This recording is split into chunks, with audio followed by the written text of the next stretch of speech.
Olá pessoal, estamos iniciando uma aula muito 10, mecanismo de ação da losartana, um BRA, à luz da química medicinal. Isso mesmo, nós vamos analisar à luz da química o mecanismo de ação. Você vai ver como é interessante. Sou Edson Luiz de Oliveira, sou farmacêutico graduado pela Universidade Estadual de Londrina, no Paraná. Tenho aperfeiçoamento e especialização em mestrado pela Universidade Federal do Paraná e faço doutoramento em ciências médico-cirúrgicas na Universidade Federal do Ceará. Atuo como professor de pós-graduação em farmácia clínica e prescrição farmacêutica. Mas vamos aqui nos interessa realmente a questão da análise. Primeiro é importante fazermos uma breve revisão, lembrando de alguns pontos importantes. Nós sabemos que existe uma substância chamada angiotensinogênio, que por interferência da renina é convertida em angiotensina 1. A angiotensina 1, por interferência da ECA, é convertida em angiotensina 2, e essa angiotensina 2, ou essa substância angiotensina 2, um octapeptídeo, vai ter dois importantes efeitos. Claro, tem vários outros efeitos, mas eu vou destacar dois importantes efeitos. O efeito de vasoconstrição e um efeito de liberação de aldosterona a partir da glândula suprarrenal. A aldosterona é um mineralocorticoide que vai promover reabsorção de sódio e água, e a somatória de reabsorção de sódio e água mais a vasoconstrição terá um efeito de elevação da pressão arterial. A gente também sabe que a ECA, que foi mencionada, ela converte a bradicinina em produtos inativos.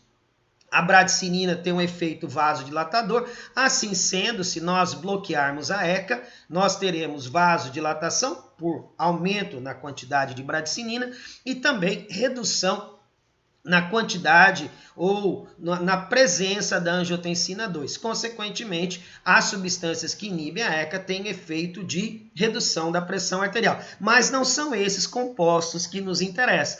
O que nos interessa são os bloqueadores ou os antagonistas do receptor da angiotensina 2, ok? E aqui começa a nossa análise, bem detalhadamente. Gostaria muito que vocês acompanhassem. Prestem bem atenção. Na molécula de angiotensinogênio, existe um fragmento, dentro da estrutura, um fragmento formado por 10 aminoácidos. Por intermédio da renina, ocorre liberação desse decapeptídeo.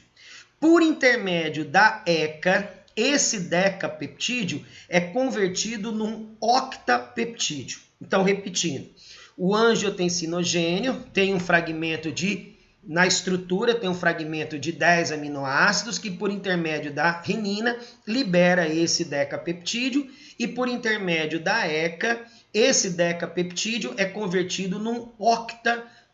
É esse octapeptídeo que nos interessa, que é exatamente a angiotensina 2.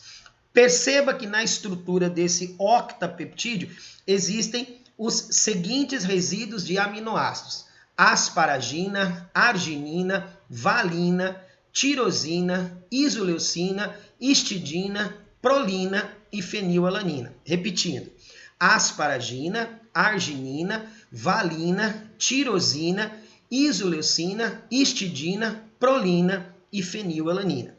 Uma parte dessa molécula vai ser a chave de entendimento do mecanismo de ação, ok? Deixa anotado esse octapeptídeo, porque ele vai ser de suma importância para o entendimento do mecanismo de ação. Voltando então em relação aos efeitos que nós temos da angiotensina 2, a angiotensina 2, ela se liga ao receptor AT1, mas também se liga ao receptor AT2. Quando ela se liga ao receptor AT1, que é o foco da nossa análise, tem vários efeitos fisiológicos, dentre eles, já mencionado, liberação de aldosterona, vasoconstrição, e que acaba tendo um efeito de elevação da pressão arterial. Claro que a angiotensina 2 tem vários outros efeitos, aumenta a atividade simpática, interfere na reabsorção de sódio, interfere na liberação de aldosterona, tem um efeito de vasoconstrição, interfere também na secreção do hormônio antidiurético, ok? Essas são as características em relação à angiotensina 2, que é um octapeptídeo. Mas o que nos interessa é exatamente a relação entre a estrutura e a atividade, e é exatamente aqui que nós vamos analisar detalhadamente. Então, nós sabemos que a angiotensina 2 liga-se ao receptor AT1 e tem o seu efeito de vasoconstrição e retenção hídrica. Diferentes substâncias, tendo como referência losartana, valsartana, irbesartana, candesartana, acabam bloqueando, tendo um efeito de antagonismo. E é exatamente essa particularidade que nós iremos estudar. Veja que maravilha, que coisa fantástica o entendimento, ok? Saibam que esses compostos, eles são designados de derivados bifeniltetrazólicos. O que é que significa?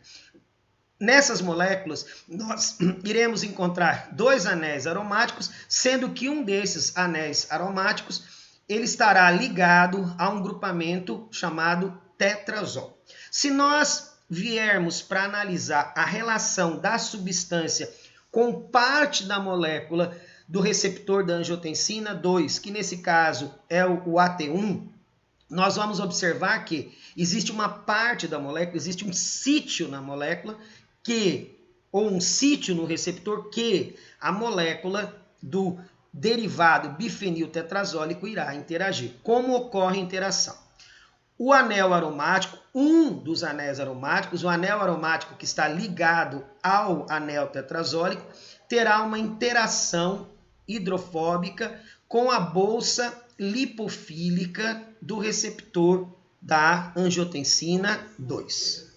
Nós também vamos observar que o anel tetrazólico, veja bem, o anel tetrazólico, ele também interage, só que nesse caso é uma interação através de carga. Uma carga negativa presente no anel tetrazólico interage com uma carga positiva presente nesse sítio de interação.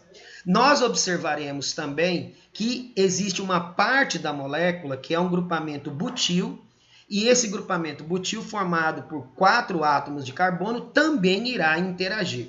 E finalmente, a porção da molécula que é um imidazol, ele irá interagir também com o bolsão lipofílico, parte também através de uma porção não lipofílica, por meio de interações de hidrogênio ou ligações de hidrogênio. Em resumo, existem 3 pontos na molécula desses derivados bifeniltetrazólicos que irá interagir com esse sítio existente no receptor da angiotensina 2. E é nesse sítio, nessa parte da molécula, que uma parte da angiotensina 2 interage. E é aí que está o segredo da relação estrutura-atividade, ok? Então não esqueçam desse detalhe. Existem elementos na estrutura dos derivados de bifeniltetrazóis que interagem com a estrutura de parte da molécula do receptor da angiotensina 2. Olha só que bacana, dá uma olhada, preste muita atenção. Então, na estrutura desses compostos, você vai observar um anel aromático. Esse anel aromático, tanto na valsartana quanto na losartana, esse anel aromático, o que ele fará? Ele vai mimetizar o grupamento fenol presente no resíduo de aminoácido tirosina. Lembra que eu mencionei, pedi até para você anotar, que a angiotensina 2 ela tinha 8 aminoácidos e um deles, que é interessante de se conhecer, é a tirosina. Então, na molécula de angiotensina 2, há 8 resíduos de aminoácidos. Considere a tirosina. Então, esse anel aromático presente nesses compostos, esse anel aromático mimetiza o grupamento fenol presente na tirosina. Bacana demais, porque você vai observar na valsartana e também vai observar na losartana. O anel tetrazólico, ele vai ser importante para a estabilidade metabólica, para interferir na solubilidade, na lipofilicidade e também por interferir em relação à biodisponibilidade oral. Ok? Então, o anel aromático da estrutura bifeniltetrazólica, um dos anéis aromáticos, aquele que está associado ao tetrazol, ele vai mimetizar o resíduo de tirosina, ou seja, o grupamento fenol presente no resíduo de tirosina. Veja que legal agora. Agora nós temos na estrutura do composto, no caso, os compostos que são os antagonistas, uma cadeia carbônica lateral. Então, por exemplo, essa cadeia carbônica N-butil, ela vai ser importante para determinar lipofilicidade e ela vai mimetizar o resíduo do aminoácido isoleucina. O aminoácido isoleucina é um aminoácido não aromático que apresenta uma cadeia lateral formada por 4 átomos de carbono. 1, 2, 3, 4 átomos de carbono. Então, essa cadeia lateral, formada por 4 átomos de carbono, presente na isoleucina, será mimetizada pelo grupamento N-butil. O grupamento N-butil pode ser substituído por outros grupamentos menores, mas que tenham uma certa semelhança com esse grupamento presente na isoleucina. Então, esse grupamento irá mimetizar a isoleucina. E, finalmente, nós teremos a terceira importante particularidade, que é a existência do anel imidazólico. O anel imidazólico ou isósteros dele serão de suma importância para mimetizar a cadeia lateral existente no aminoácido histidina. Ei-lo aqui, o aminoácido histidina, ele tem esse grupamento, então o grupamento imidazol existente nas moléculas de BRA irão mimetizar o grupamento imidazol existente no resíduo de aminoácido histidina presente na estrutura do octapeptídeo da angiotensina 2. Então vejam, revisando, o que é que nós encontramos? Nós encontramos o anel aromático do grupamento bifeniltetrazólico mimetizando o resíduo de tirosina.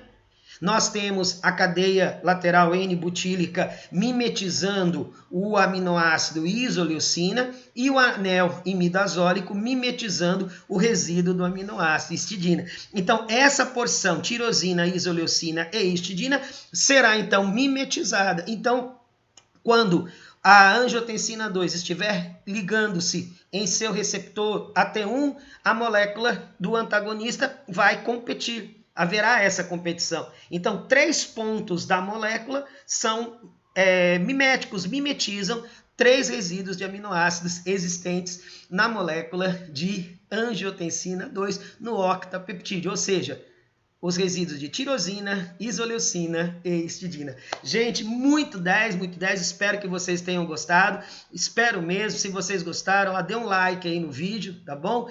Compartilhem e visitem sempre o nosso canal Vision Pharma, um novo modo de ver todo o estudo da farmacologia, da farmacoterapia e também da química medicinal. Forte abraço a todos e até o nosso próximo vídeo.